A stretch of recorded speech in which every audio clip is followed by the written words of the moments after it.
आज छिलो बाड़ीते एक अनुष्ठान। हेलो एवरीवन, আসসালামু আলাইকুম। আমার ভিডিও তোমরা যে যেখান থেকে দেখছো আশা করি ভালো আছো আর আমিও অনেক ভালো আছি। সকাল সকাল ঘুম থেকে উঠে পড়েছি কারণ বাড়িতে অনেক তো সকাল 6:30টার সময় রান্নি চলে এসেছিল।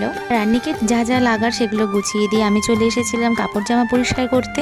আর আজকেই প্রচুর কাপড় জামা নোংরা হয়ে গেছিল, জন্য আমি তাড়াতাড়ি করে কাপড় জামাগুলো আগে পরিষ্কার করে নিয়েছি, করে ছাদে মেলে দিয়েছি। আর পুচকির জামা 12টার পর তো রাখাই যায় না। জামা কাপড়গুলো মেলে আমি নিচে চলে এসেছি শশা ছিলতে। বাড়িতে তো অনেক কাজ ছিল আর আমরা কাজের মানুষ ছিলাম 3 জন, না মানে আমি, আমার বেটি শাশুড়ি আর আমার শাশুড়ি।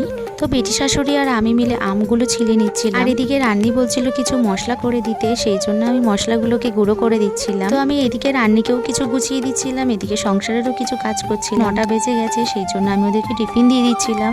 না এগুলো আমি বাড়িতে করিনি, এগুলো বাইরের থেকে কেনা ছিল। এখানে 3 পেটি কোল্ড ড্রিঙ্কস আমি ফ্রিজে ঢুকিয়ে দিয়েছি আর 2 পেটি ছিল সেগুলো বরফে দেওয়া। যেহেতু আজকে খাওয়ার পরে কোল্ড ড্রিঙ্কস দেওয়া হবে সেই জন্য আমি নিচের কাজগুলো সেরে চলে এসেছি এখন উপরে, মানে আমার ঘরে।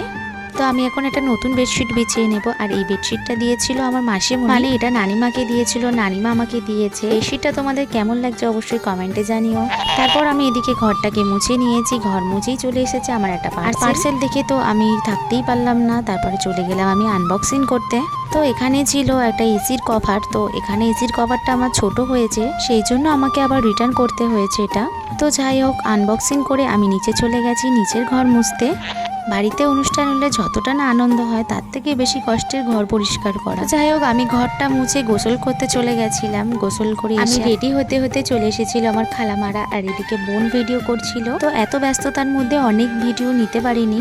আমাদের পুচকুর অনুষ্ঠান ছিল, পুচকুকেও দেখাতে পারিনি। আজকের ভিডিওটা এইটুকু।